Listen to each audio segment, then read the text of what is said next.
The shuttle pierced the violet atmosphere of Vortal Prime like a needle through silk, trembling slightly as the dense air of the jungle moon pushed back with ancient resistance.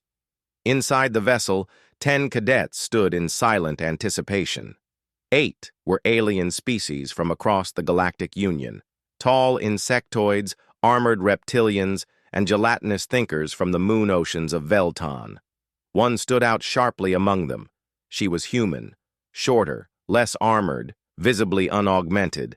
Her name was Lena Carson, and from the moment the shuttle door opened, she knew the others doubted her. The humid air slammed into her face as she stepped onto the mossy ground, thick with aromas of decay and spice.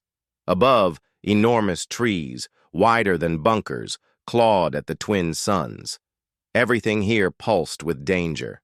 The vines moved even when there was no wind. The roots curled like serpents. And somewhere deeper in the jungle, things clicked and hissed, waiting.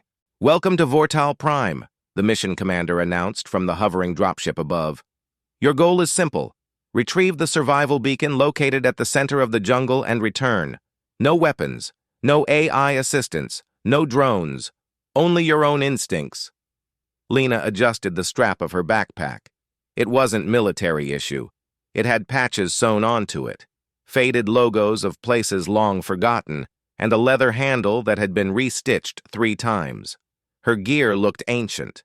A few alien cadets exchanged mocking glances. One of them, a Threxian named Kolvar, clicked his mandibles in amusement. "Is her bag made of fabric?" he said loud enough for the others to hear. "No exoframe? No scanner module?" Lena didn't respond. She simply knelt to the ground, picked up a handful of moist soil, rubbed it between her fingers, then sniffed it. Kolvar laughed again. Perhaps she plans to sniff her way through the traps? Another cadet, a glimmering blue creature from the crystalline plains of Echovarn, added, "She brought paper. Is she going to sketch a map like cave primitives?" Lena glanced down at her grandfather's notebook. The binding was cracked, the pages yellowed, but inside were lessons she had memorized since she was 7 years old. Tips for reading animal movement, diagrams for recognizing unnatural pressure in dirt, methods for detecting heat pockets. All of it passed down by a man who had survived jungles far less intelligent, but just as deadly. The others began dispersing into the jungle, splitting into groups. Some activated energy shields and scanned ahead with ultrasonic vision. One cadet released a floating orb that bounced along the path ahead, sending back data in pulses of light. Lena ignored them. She took out a small ball of chalk from her side pouch and began marking tree trunks as she walked, a simple old hiker's breadcrumb trick. Within 10 minutes, the jungle swallowed her completely. The deeper she walked, the quieter the world became. Not silent. No, the jungle was never silent, but heavy, like the sound had to push through layers of invisible resistance. Her boots squished in moss that seemed to react, tensing slightly. The air was wet, and it clung to her skin with a weight she could feel in her bones. But none of it was new to her. She remembered the Everglades with her grandfather, the way he'd made her walk slowly, one foot in front of the other. "If the ground feels too easy," he'd said, "you're on a trap. Nature doesn't make perfect floors." So she tested every step. About an hour into the jungle, Lena found her first sign of trouble. A faint humming, not mechanical but alive, buzzed beneath the soil. She knelt and used the blunt side of her folding knife to gently press down on a patch of moss. A second later, the ground there retracted like a lid, revealing sharp barbs coated in a luminescent slime. She stared at it calmly. "Reactive burrow trap," she murmured. She reached into her pack and pulled out a stick of charcoal. She drew an X on a nearby tree and a small arrow pointing to the danger. Then she took a dried beetle shell from her pouch, collected earlier near the landing zone, and gently tossed it forward onto the next patch of moss. Nothing happened. She took another step, eyes constantly darting to the base of every tree and the hanging vines overhead. One vine twitched. She froze. The vine swayed without wind, its tip curling ever so slightly toward her. She slowly backed away. Her notebook mentioned something her grandfather had taught her. If you think the vine sees you, it probably does. Step sideways, not backward. Predators track linear retreat. She moved laterally instead, behind a broader tree trunk, then took a long route around the vine. Moments later, she heard a hiss and a violent snap where she had just been standing. The jungle was alive and watching. By midday, she had already counted 5 unique trap types, each deadlier than the last. Pressure roots that mimicked stepping stones. Sap that, once touched, emitted a pheromone calling in venomous insect swarms. Even false birdsong designed to lure intruders into reflective mazes. But Lena pressed forward steadily, carefully. Her pace was slow, but deliberate. She stopped every hour, took notes, compared the current terrain to the pages in her notebook, and adjusted her path. She took breaks to eat, but only food she brought, never what she found. The jungle was full of bait. Once, she heard a scream in the distance. It was sharp and short, likely one of the cadets. She paused, considered helping, then looked around. The scream came from a place where the tree bark had no insects crawling on it, a rare thing in this world. She made a note. Screams may be part of trap lures. Verify before engaging. She did not go toward the scream. By the time the twin suns began to dip toward the horizon, Lena had covered only 2 kilometers, but she had triggered no traps, suffered no injuries, and lost no supplies. She found a narrow, elevated route arching over a pool of thick, bubbling mud. It wasn't an ideal resting place, but it was defensible and dry. She built a small perimeter using sharp sticks, tied together with twine from her bag. She smeared local leaves with a pungent mixture she had made from boiled mushrooms and dirt, strong enough to mask her scent, but not so strong it would attract attention. Before sleeping, she opened her notebook again and scribbled a line next to the day's entry. Grandpa's rule number 7. The jungle always wins, unless you're patient enough to listen. And Lena had listened. Every step, every smell, every twitch of the canopy.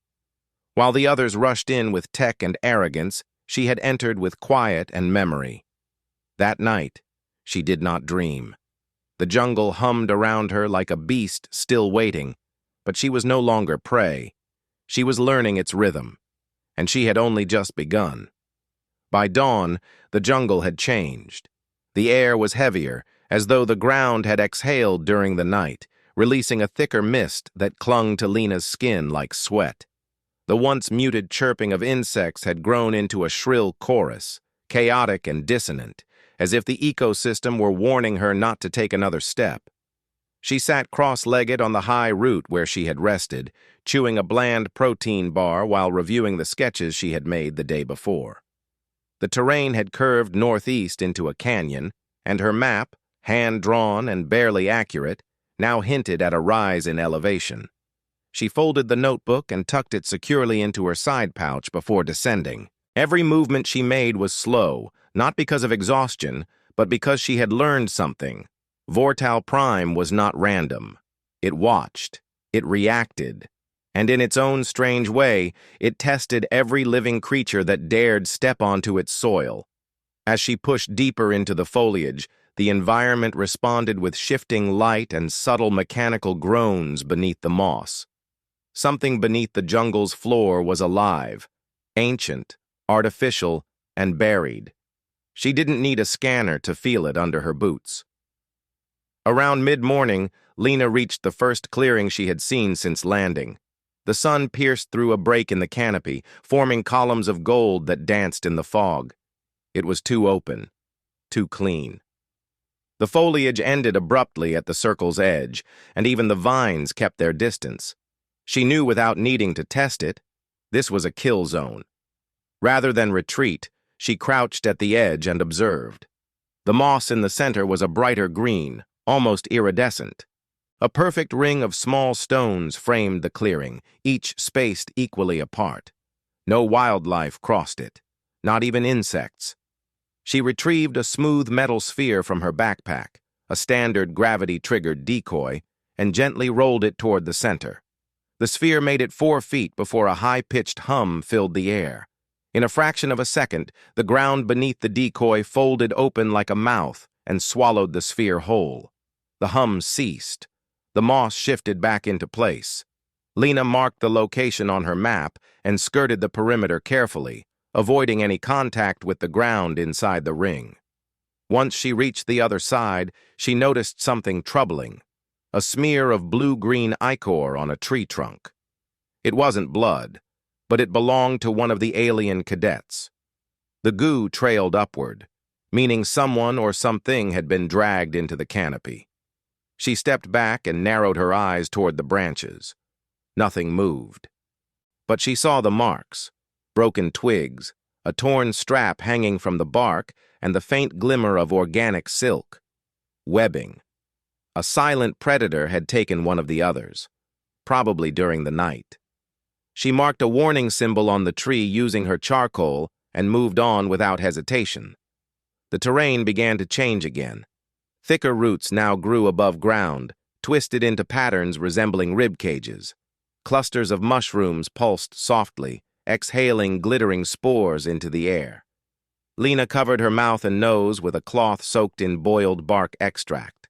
Her grandfather had taught her to prepare it back on Earth, to mask scents and protect against allergens. Now it served a new purpose, shielding her from hallucinations. A minute after she stepped into the spore field, she saw the first illusion. Ahead, past a curtain of vines, stood her grandfather. Not a memory. This was too vivid.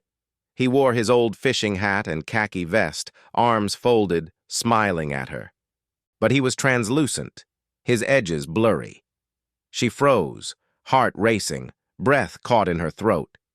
She shut her eyes and repeated one of his favorite sayings under her breath. "The forest plays tricks. Never believe what stands still in a place full of motion." When she opened her eyes, the image was gone.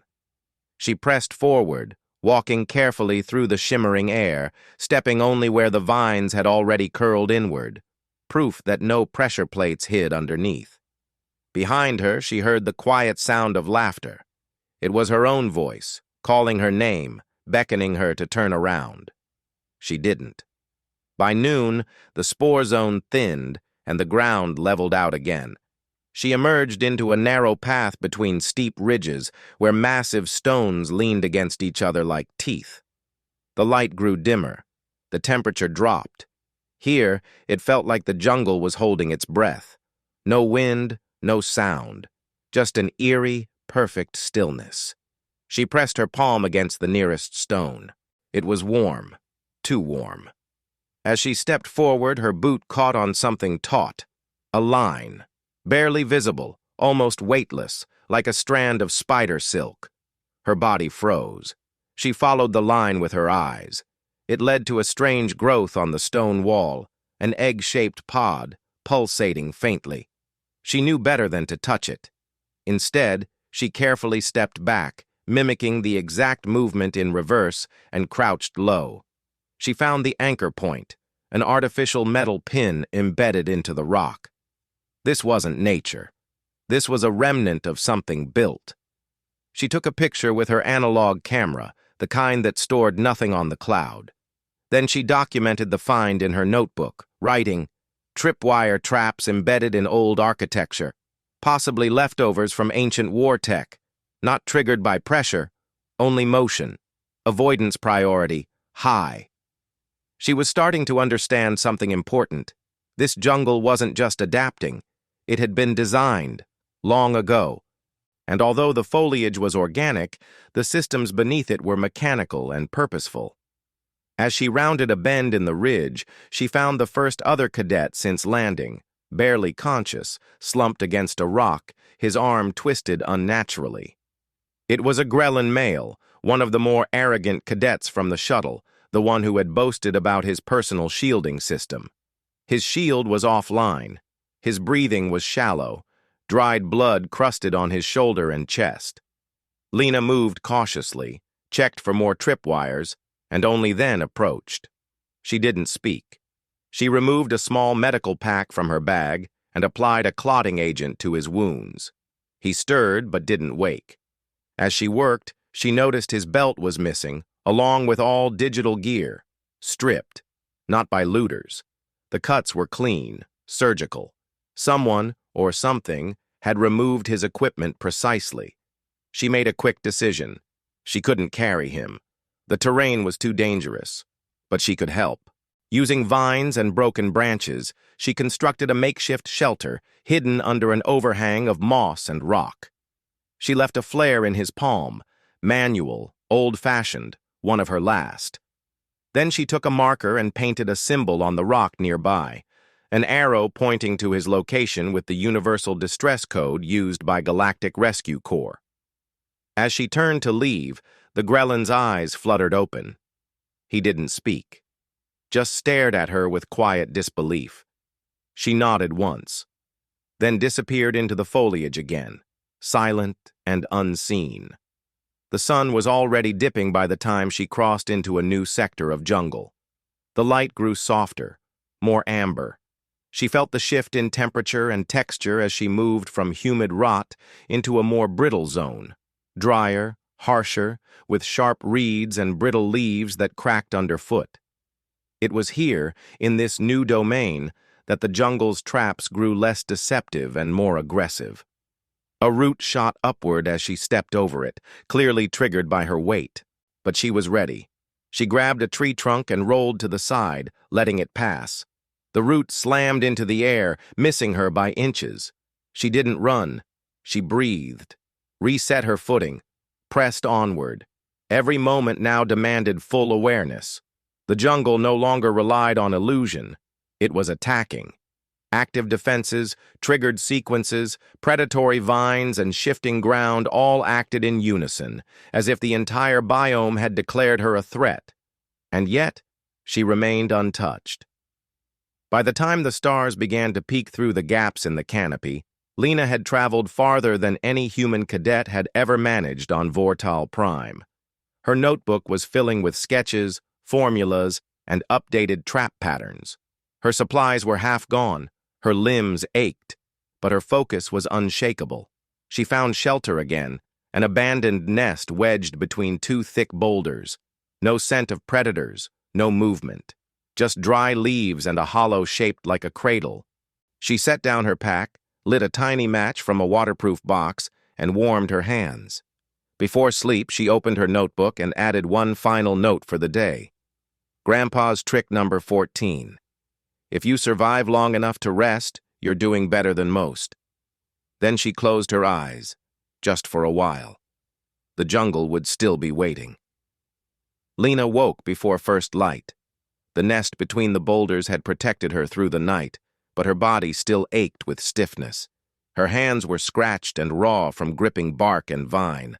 Every muscle pulsed with dull heat, but her mind remained sharp. She didn't waste time.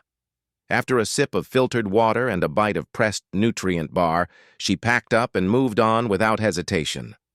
The terrain changed yet again. The dry zone gave way to a mist-drenched valley laced with violet ferns and low-hanging branches, all dripping with condensation. She could no longer hear the distant screeches of the jungle birds. Instead, a new sound emerged. A deep, rhythmic thud, faint at first, like the heartbeat of something sleeping beneath the ground. Lena stopped and crouched behind a rock formation, testing the soil. It vibrated every few seconds. That wasn't natural, not even for Vortal Prime. She pressed her ear to the dirt. The thudding grew clearer. It wasn't random. It was mechanical. She had heard similar patterns before, in old Earth documentaries about subterranean mining drills. Something ancient was still functioning here, far below the surface. She stood and moved with extra caution now, walking along the narrow edge of the valley, where the roots had already pierced the rock. If anything went wrong, she needed options to climb or escape. About 100 meters into the valley, she came across something that stopped her cold. Metal. Partially buried under a collapsed tree was a rusted but clearly artificial panel, bronze in color, angular, and covered in glyphs that shimmered faintly as she approached. She brushed aside the dirt carefully. A faded emblem emerged. 3 intersecting hexagons. It matched an insignia she had seen in her grandfather's archive, a defunct species known as the Draxari Engineers, long extinct. Their reputation, however, lived on in history courses, master trapmakers. She pulled out her sketchpad and quickly copied the glyphs, noting their spacing and sequence. Then she mapped the terrain around the panel, measuring a semicircular field of dead plant matter radiating outward. That was her clue. This place was still active. She didn't need a warning sign. The ground itself had been scorched sterile. The mechanical heartbeat grew louder. She kept moving, this time with her body pressed low to the ground. The jungle began to close in again, the plants growing taller, sharper. Some leaves had serrated edges. Others dripped with a milky substance that hissed when it touched stone. She avoided them all, not with gadgets or scanners, but with her eyes, instincts, and the quiet voice in her head that always sounded like her grandfather. She reached a ridge that overlooked a shallow basin. Below, sunlight pierced the mist to reveal something astounding. An ancient grid. A perfect square carved into the jungle floor, no larger than a football field, with faint lines etched across the surface like a game board. At the center of the grid stood a black pedestal with a glowing blue orb, pulsing like a slow breath. The beacon? She stared at it for several minutes. It looked too obvious, too easy. Then she saw it, just for a moment. A creature, thin and tall, its body covered in reflective scales, darted across the grid and vanished. No sound, no scent, just a brief flash. The grid didn't react. She narrowed her eyes and waited. Another cadet appeared at the edge of the grid on the far side, a tall, feline-like alien with 4 arms. He was limping, his right leg injured and leaking blood. He didn't hesitate. He moved straight toward the orb, eyes locked in desperation. Lena leaned forward and clenched her fists. "No," she whispered. The cadet stepped into the grid. The moment his foot touched the central square, the entire field shifted with a chime. The blue orb blinked once. The ground beneath him turned liquid. It wasn't melting, it was sinking. A transparent gel surged upward from the floor and wrapped around his legs. He tried to scream, but the gel filled his mouth, sealing his fate in seconds. The orb stopped glowing. The grid returned to silence. Lena didn't move. She just stared at the spot where he had vanished. She didn't cry. She didn't panic. She opened her notebook and wrote, "Central grid is reactive. Beacon is bait. Activation based on weight and pattern. Orb likely resets when trap is complete. Assume automated sentience. Use misdirection. Don't play the game straight." She didn't go down into the basin. Not yet. Instead, she turned away and circled the ridge until she found an alternate descent, an overgrown slope partially hidden by a thicket of razor ferns. She crawled through on her stomach, earning fresh cuts along her arms and legs. When she reached the floor of the basin, she didn't step into the grid. She remained in the shadow of the wall and opened her pack. From it, she pulled out a pouch wrapped in oilcloth. Inside were small metal pegs, twine, and a few polished stones. Her grandfather's old camping kit. He had used it to train her in pressure testing and ground mapping. She arranged the pegs in a row, tied the twine between them, and slowly advanced, poking and pressing each square of the grid with the gentlest pressure through the string. After 10 minutes of careful testing, she identified the trigger squares. There were patterns, 5 rows of 3, each second square responsive to vertical weight, the outer rows fully inert. The trick wasn't just about avoiding traps, it was about stepping in the right rhythm. She smiled. Her grandfather had taught her a trick for river ice in late spring. Walk like a fox, light feet, irregular steps, never too long in one place. She adjusted her boots, redistributed her pack's weight to lower her center of gravity, and stepped onto the grid with her right foot. The floor didn't react. She stepped again, this time diagonally to the left, avoiding the glowing lines. Still nothing. She repeated this movement, zigzagging her way across the field until she reached the center square. The orb hummed gently, casting a faint blue glow onto her face. She didn't touch it. Instead, she examined its base. There, beneath the orb, a hollow panel, barely visible. She slipped her knife's tip into the groove and gently lifted it. Inside was a secondary orb, dull, gray, inactive. She understood immediately. The glowing orb was a decoy. The real beacon was stored below, dormant until activated manually. She reached into her pouch, retrieved a wire coil from her emergency toolkit, and connected the secondary orb to her analog battery. It lit up, green, no alarms, no trap. The central pedestal remained inert. She lifted the secondary orb, wrapped it in a cloth, and tucked it into her chest pack. Then she backed off the grid the same way she came, step by step, slow and light. As she exited the field, the jungle behind her seemed to sigh, as if disappointed. She didn't care. Once safely beyond the basin, she climbed a nearby tree to get her bearings. The canopy above shimmered with dew, and from the treetop she spotted a flicker of movement to the east, faint lights in a spiral pattern, a possible extraction point. She descended, scratched and tired but intact. She had outsmarted a trap designed by a dead civilization, not with advanced tech, but with memory and patience. That night, she made camp near a stream that smelled of metal but ran clear. She filtered the water with activated charcoal, boiled it, then drank slowly while writing in her notebook. Grandpa's trick number 22. If the path seems obvious, you've already lost. Look for the second option. She placed the notebook under her head, lay on her back, and stared at the sky, at a cluster of unfamiliar stars slowly rotating above.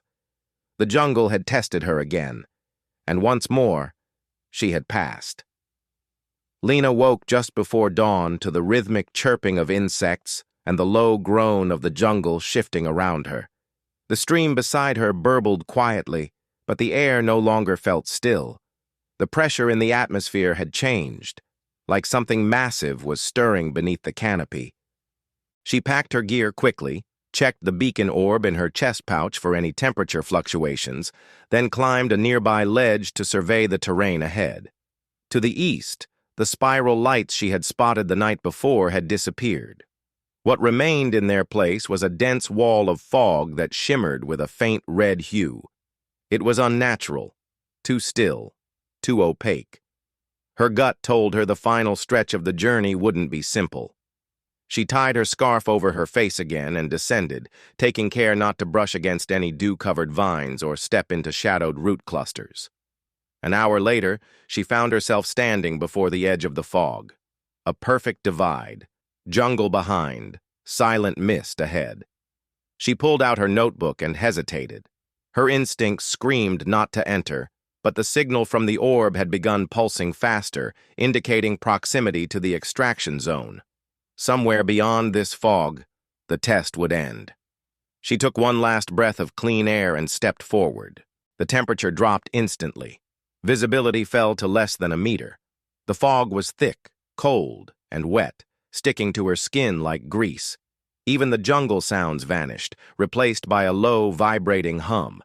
She moved forward slowly, one hand brushing the ground, the other gripping a pointed walking stick she had fashioned the night before. After 10 minutes of slow progress, the fog lifted slightly, revealing something she hadn't expected. A vast open plaza made of perfectly flat stone, covered in moss and faintly glowing symbols. At its center stood a towering construct, part obelisk, part antenna, emitting pulses of sound in rhythmic bursts. It looked out of place among the organic chaos of the jungle.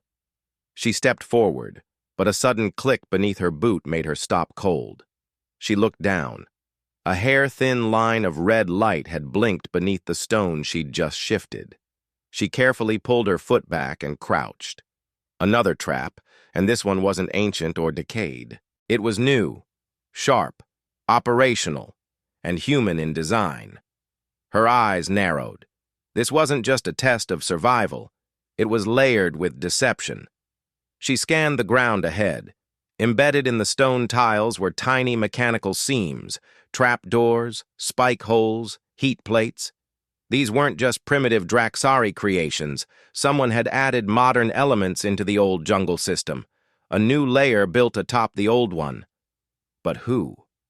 As she traced the pattern with her eyes, she noticed a strange rhythm, like a code.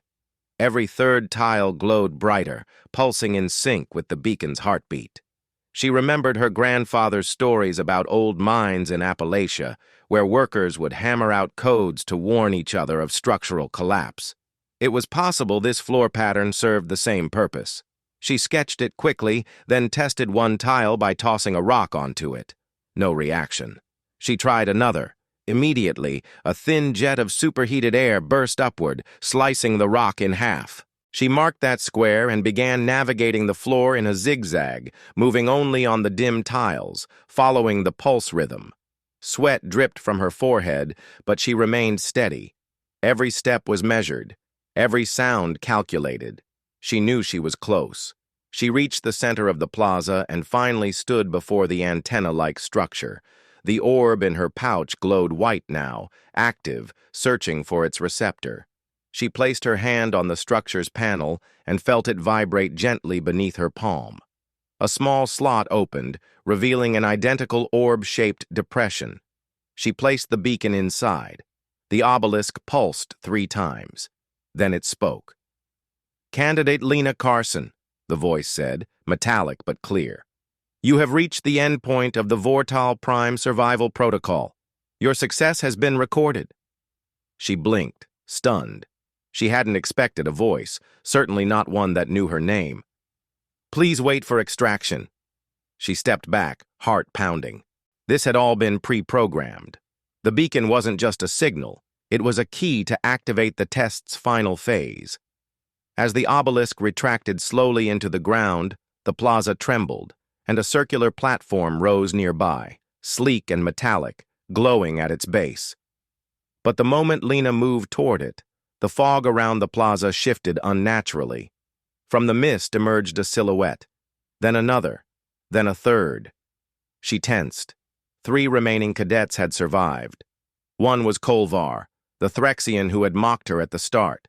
He looked injured. One arm hung limp at his side, mandibles twitching.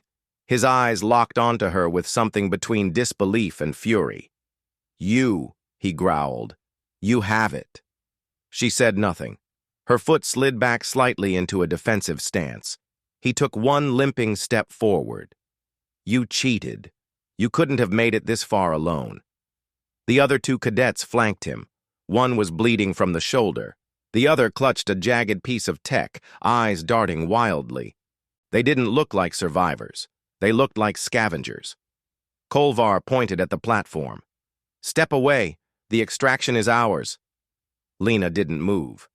"She didn't cheat," said a voice behind her. It was the Grellan cadet she had saved. He emerged from the fog slowly, walking upright, still pale but alive. He stepped beside her and raised his arm, showing the red band she had tied around his wrist. "She saved me. You left me to die." Kolvar snarled but hesitated. The Grellan stepped forward.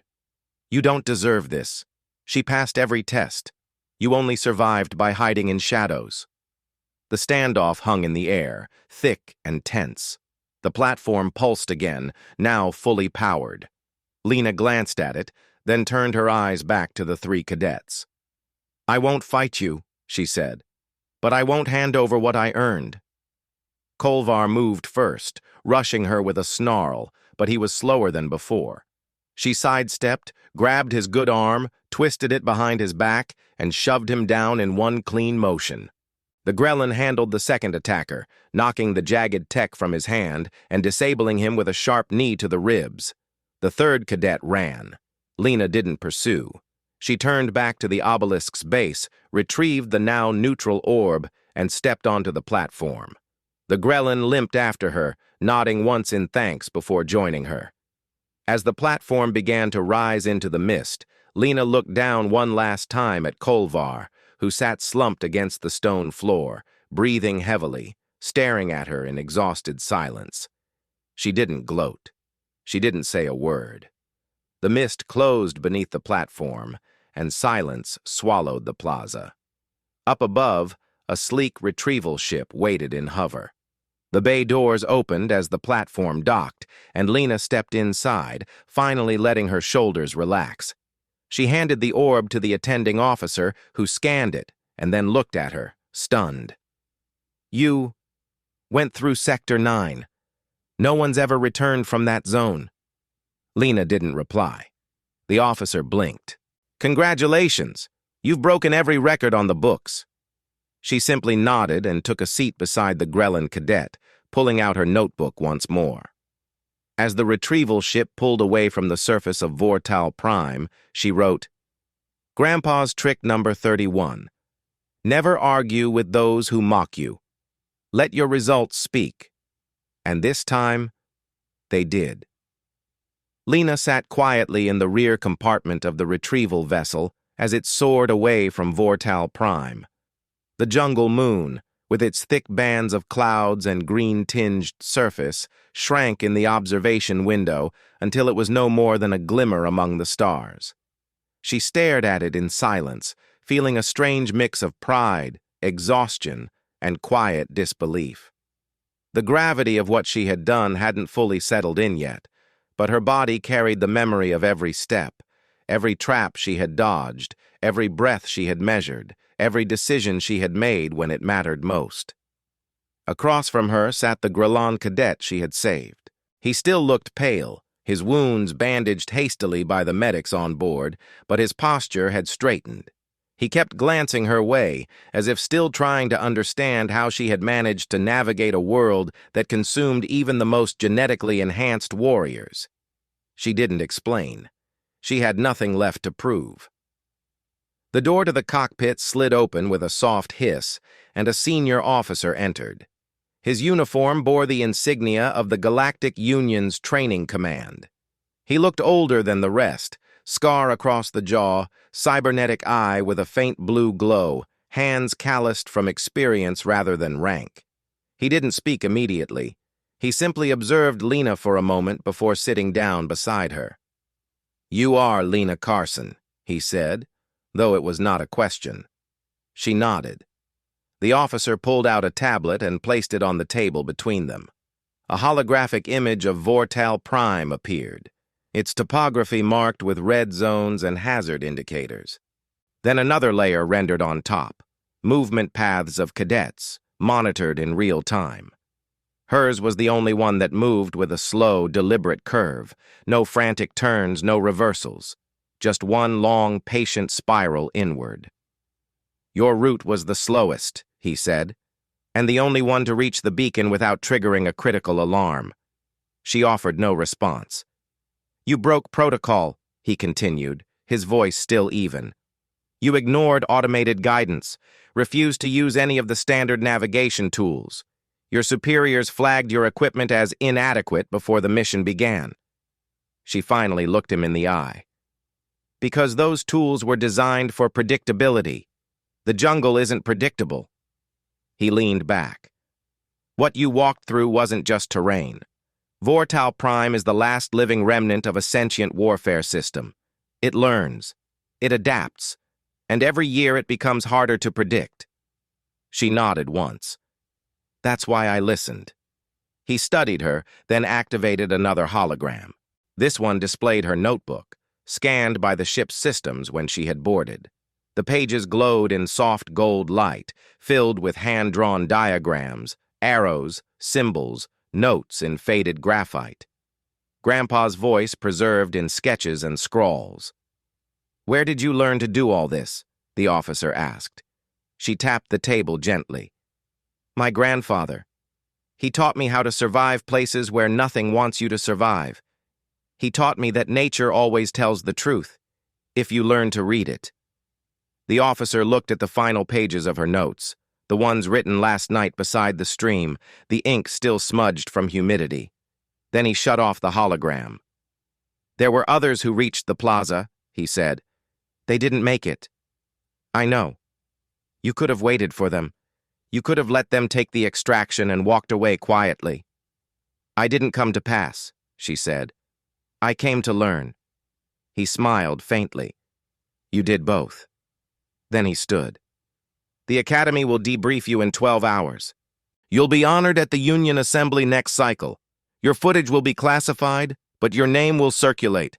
100 civilizations will want to know how a human girl from Earth outwitted the deadliest AI in the quadrant. She didn't respond to the praise. Praise wasn't what mattered. As the officer turned to leave, she stopped him. Don't let them sterilize it, she said. He paused. Sterilize what?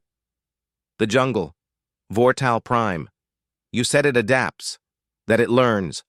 But it's not just dangerous, it's ancient. Alive in a way that none of your simulations can recreate. Don't strip it down for safety. Let it teach. He nodded slowly. I'll pass that on. The door slid shut behind him.